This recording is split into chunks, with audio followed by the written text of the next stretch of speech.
Major funding for KPBS Evening Edition has been made possible in part by Bill Howe Family of Companies, providing San Diego with plumbing, heating, and air restoration, flood and remodeling services for over 40 years. Call 1-800-BILL-HOWE or visit billhowe.com. And by the Conrad Prebys Foundation, Darlene Marcos Shiley, and by the following.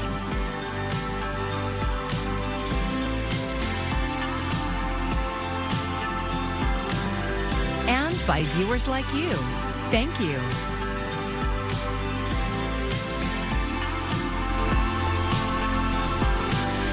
It's been a little more than 24 hours since President Joe Biden announced that he would not seek his party's presidential nomination for a second term. Thank you for joining us. I'm Maya Trabulsi.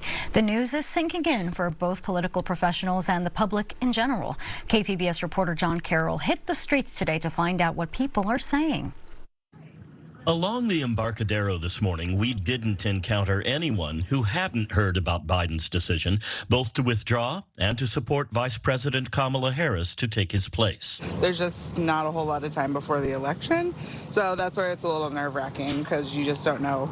And it doesn't give you a whole lot of time as a voter to make your decision. This being the Embarcadero, we mostly talk to people visiting San Diego. I think Harris should be debating other Democratic people, is what I think, so that we can choose who is the best party. I'm incredibly grateful to President Biden for all of his amazing accomplishments and legacy. After thanking President Biden, San Diego Representative Sarah Jacobs, like so many of her colleagues, quickly pivoted to Vice President Harris when talking about what's ahead for the Democratic Party. She is well-versed in the issues that we're facing.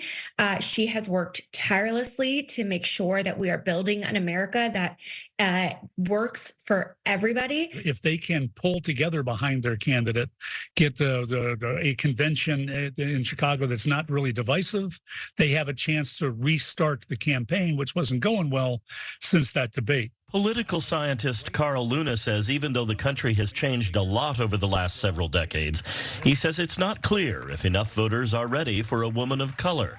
He says that makes Harris's selection of her running mate extremely important. Back at the Embarcadero, and we actually ran into a San Diegan. Biden's always been one of the smartest people in the room, and he made a good, hard decision. After the Embarcadero, the next stop for my photographer Matt and me was down here at Civic Center Plaza. We found less people willing to talk, but the ones we did speak with had very definite opinions. Well, I'm very thankful that he stepped down. I do not think that he is currently capable of running our country at this moment. I love Joe Biden. I think he has been a phenomenal president. But since he has stepped aside, I am so happy and excited about the presidency of Kamala Harris. Finally, an American too young to vote, but apparently not too young to have a very considered opinion. I'm kind of happy because then we can have a new president to run and see how they do instead of having the same president. If the polls are to be believed, that's something that lots of Americans from all over the political spectrum can agree on. John Carroll, KPBS News. Jumping ahead to tonight, we're dropping down to a low of 68. Not bad, though we are still talking about some low clouds near the coast. Very typical, but just give yourself some extra time and just take it easy on the roads if you are going to be out late or early. Though we are still tracking some pretty intense heat for areas further inland. We'll tell you how hot we're going to get this week before we do start to see a cool down. The San Diego City Council will soon make a major decision about the city's efforts to address homelessness. And KPBS reporter Katie Anastas is following today's meeting and joins us live from the newsroom. Katie. Maya, the City Council is deciding whether to lease a property at Kettner Boulevard and Vine Street near the San Diego International Airport for use as a 1,000-bed homeless shelter. City staff and the property owner have been negotiating a 30-year contract for the last few months. The City Council met to discuss it in closed session between April and June. Today is the first public hearing. Mayor Todd Gloria says the shelter would help address an urgent need for more emergency shelter beds. Sarah Jarman directs the city's Homelessness Strategies and Solutions Department. Here's what she said earlier this afternoon about the demand for shelter. An overwhelming majority of folks seeking shelter are not able to find placements. In alignment with the increase of shelter beds identified in the Community Action Plan, this represents an evident need for shelter expansion in the city. We simply do not have enough. But some city officials say this proposed lease isn't a good deal for the city.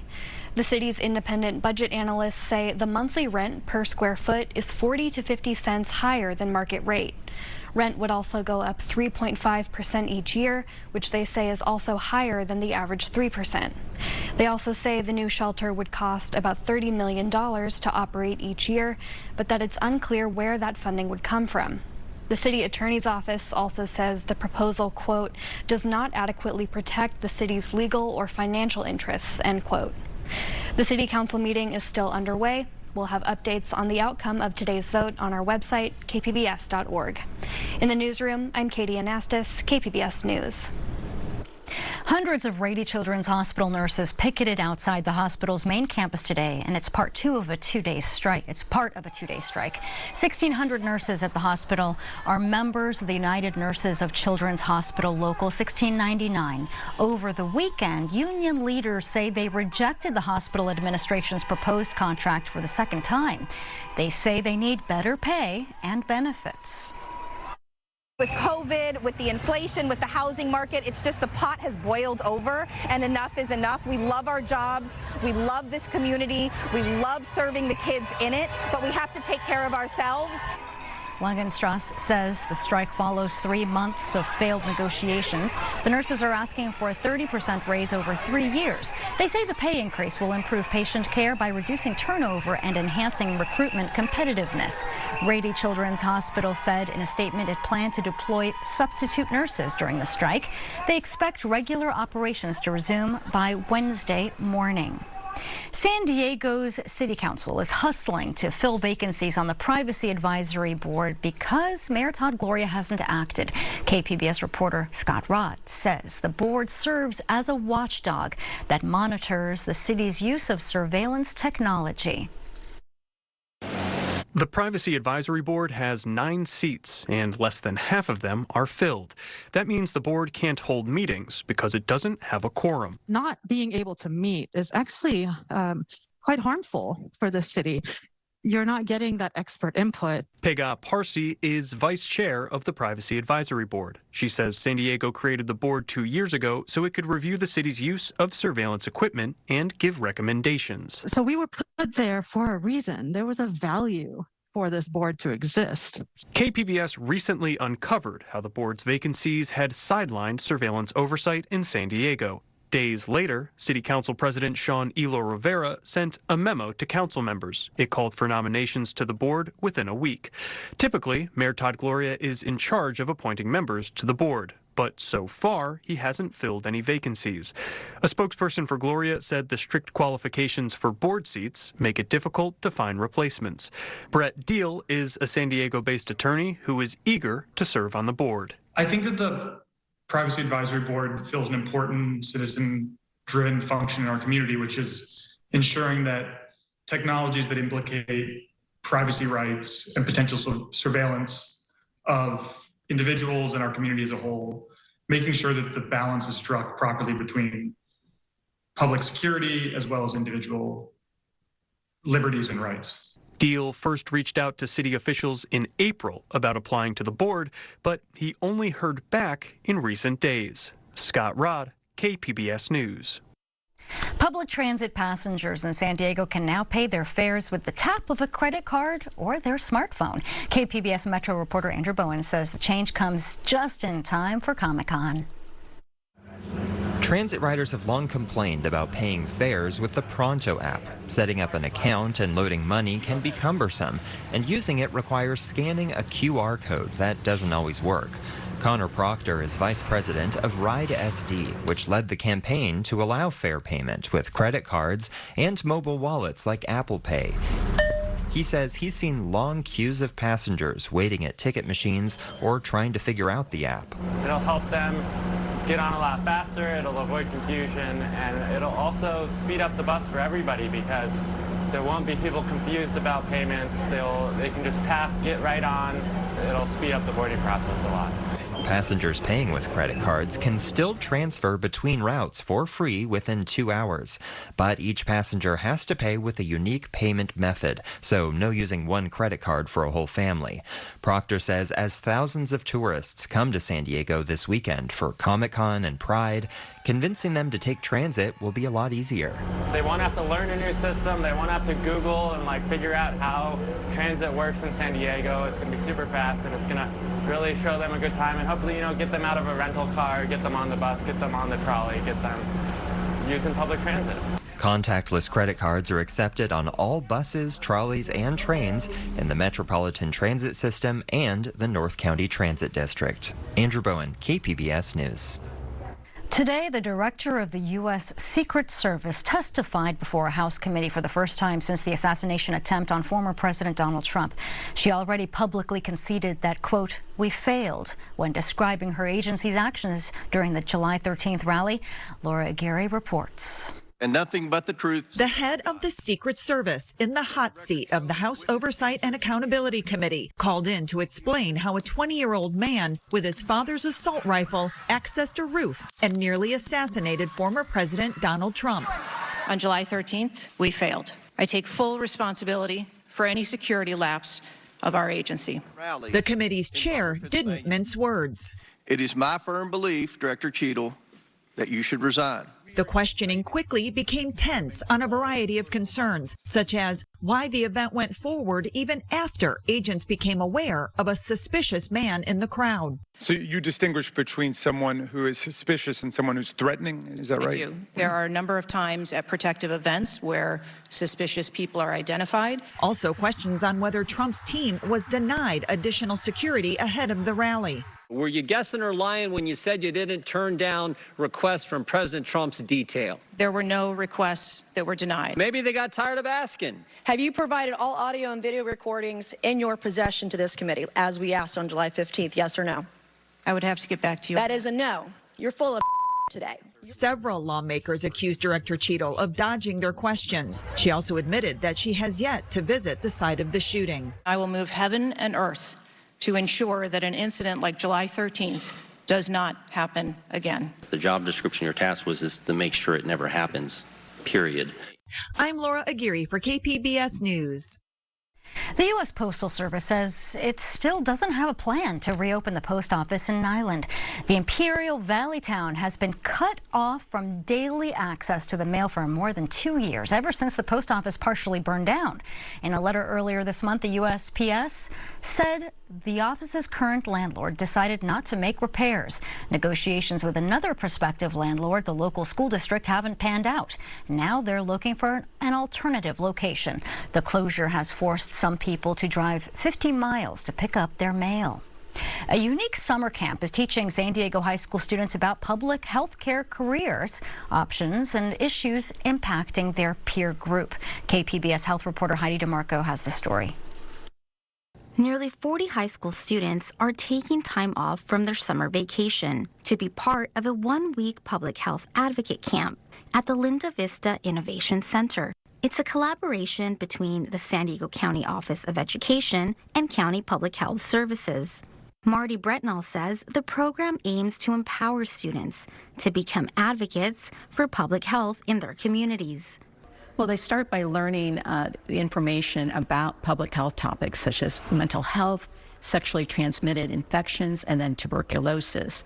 And then they learn about the data, health inequities that impact these issues, and then talk about how they can solve issues, especially among their peer group. The students are broken up into groups and create their own public health campaigns. Some design social media messages. Targeting women of color and addressing cervical cancer. Others design stickers and t-shirts. Jesse Altamirano is in the HPV group. So we're studying how the vaccine can prevent that, kind of get that message out to parents who may be hesitant to give their kids the vaccine.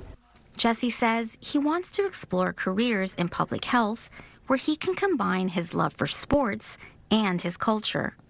As like a young Latino man, I want to see other Latino men in a field where we're not really as represented, and I want to be that example, you know? The program is free and will run again next summer. Applications for public and charter high school students will open in April 2025. As camp comes to an end, Jesse says he's leaving with a valuable lesson. Your health is always something you should take seriously, and I want to make sure that me, my peers, and just generally people in my generation know to take that seriously, especially with what we've been through with the pandemic. Heidi DeMarco, KPBS News. When it comes to museums, there are a lot to choose from in San Diego County, but far away from the city, there's one you might not have heard of, even though it's been around for 45 years. KPBS reporter John Carroll takes us to an auto museum with hundreds of rare classic cars and so much more. Nestled in the foothills of northern Escondido, right next to the Lawrence Welk Resort on Champaign Boulevard, you find this, the Deer Park Winery and Auto Museum. 15 acres of grapes, cars, and a vast collection of memorabilia. Americana, viewed through many different lenses. It started back many decades ago. That's Clark Knapp. His dad and uncle founded this place in 1979. The experience begins in this building. It's where you get your first taste of the magnificent car collection and the wine. At this point in the story, you might be asking yourself, how is it that such seemingly disparate things as an auto museum and a winery come together? Well, that's a question that Clark Knapp has been asked a few times. Cheers.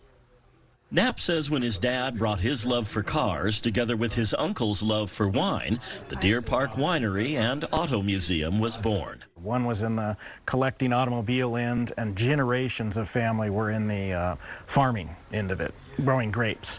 Growing up in Mission Beach, Knapp's father had an auto restoration and livery business. He began to grow his collection in the 60s. Back then, Knapp says he parked the cars on Mission Beach streets until that became impractical.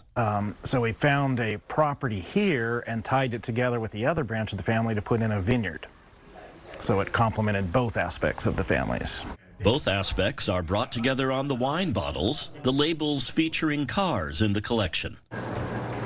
When you visit this place, allow several hours as the collection is spread across 3 buildings. We were lucky enough to have Knapp as our tour guide. You realize from the get-go that there's much more to experience here than classic cars and wine. There are other unique items found throughout, like this light fixture that coordinates a light show with this Wurlitzer jukebox. After taking in all that's found in this building, like this 1959 Cadillac Eldorado Biarritz, and this Victrola, you move into an outdoor patio, an homage to Coca-Cola, and more. Which now we are thinking about maybe renaming our foreign car wing, because we do have our few foreign cars, are mostly here. As well as paying homage to Coca-Cola, another American icon. Next, you move outside with a walk through the vineyard. We frame in roses. Roses, if you get the heritage roses, also serve a purpose at the vineyard, where they'll be the first indicator of powdery mildew, which is one of the few things that we have to worry about at the vineyard out here. Knapp reminds me that San Diego County was the first county in California to grow wine grapes. So we have a Petit Syrah and a Sangiovese, because this will be the first harvest that we're doing off of this vineyard. Knapp says they're going to produce a rosé-style wine, and that it might be available as soon as the end of this year. Through the vineyard, and you encounter this, an old-style gas station that used to be in Old Town. Well, how the heck did you get it up here? We brought what parts were still salvageable and reconstructed it. Around the corner from the gas station, the second building on the tour. This? Oh, okay, Knapp's garage. There we go. Inside this building, it's a convertible lover's dream. Knapp says Deer Park's collection is one of, if not the largest collection of ragtops in the world. We also have various homages to a lot of the orphan cars. Orphan cars, cars that were made by companies that no longer exist, like this 1961 Rambler American convertible and this Crosley Hotshot. Crosley also made radios, televisions, and various appliances, and alongside the cars, you see a dizzying representation of all of those, a collection that transports you back in time. No smart devices or computers, just example after example of American ingenuity.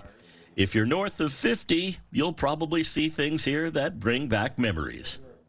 Yeah, I had a TV when I was a teenager, like with GE when they're the Roadmaster. There it is. Oh, I love it. So it had electric windows, but crank window wings, which was a thing back then. And you had to bring your own power steering.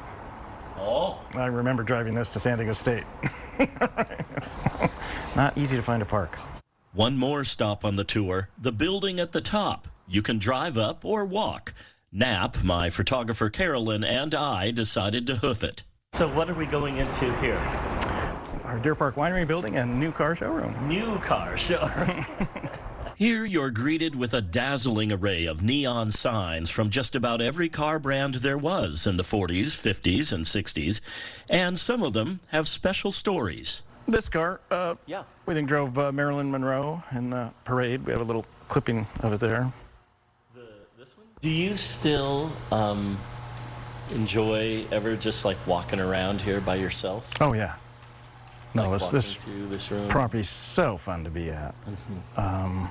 Very peaceful out here. Before we leave the new car showroom, there's something in the corner that is, well, very unexpected. Iconic, like just about everything else here. It's an homage to America's #1 doll. It's Barbie. Movie came out. I assume you had a little bump in Barbie interest? We did have people asking about the Barbie dolls. Not always do we get people coming here to see them. From Crosleys to Cadillacs, Rosés to radios, Buicks to Barbies, there's really nothing like the Deer Park Winery and Auto Museum. John Carroll, KPBS News. And to see the Deer Park Winery and Auto Museum's operating hours and other information, just check out the story on our website, kpbs.org.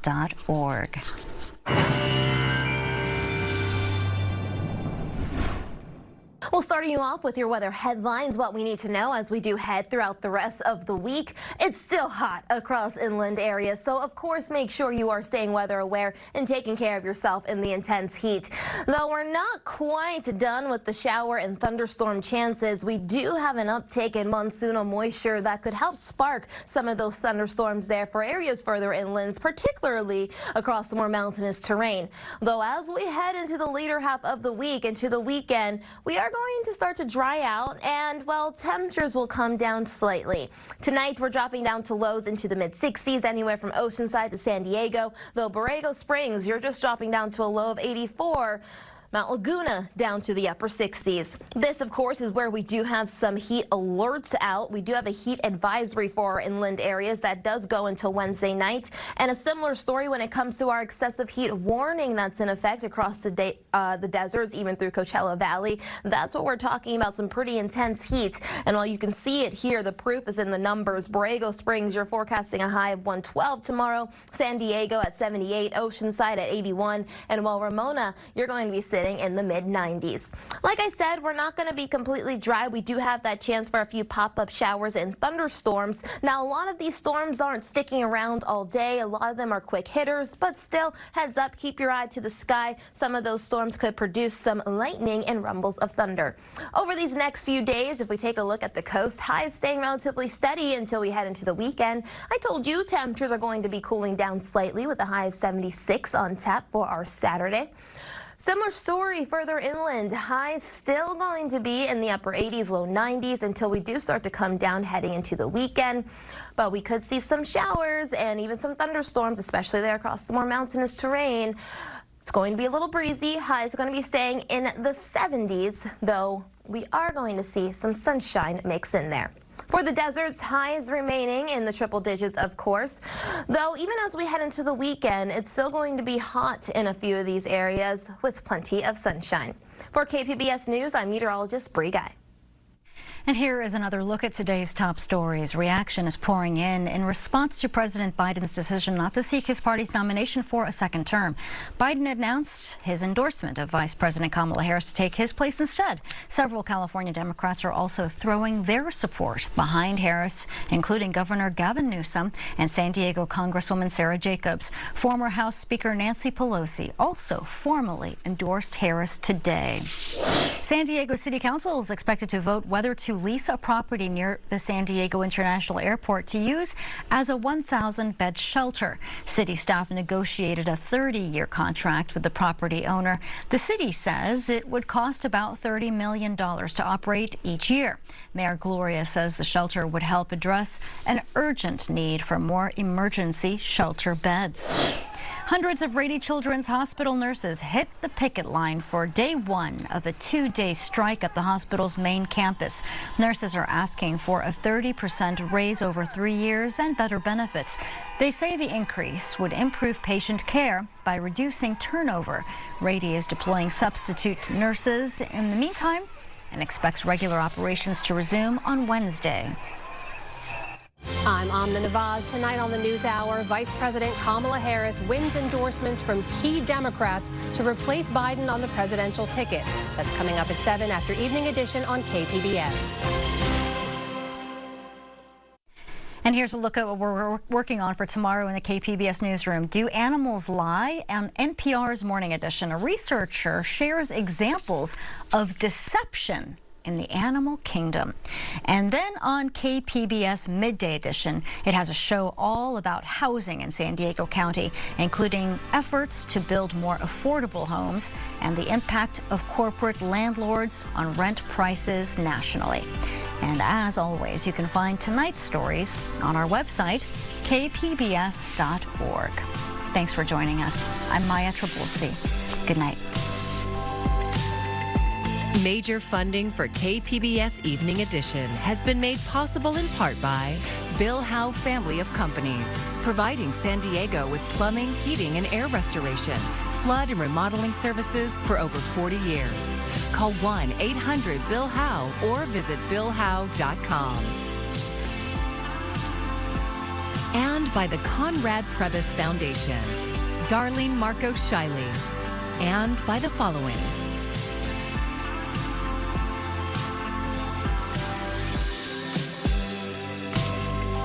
And by viewers like you. Thank you.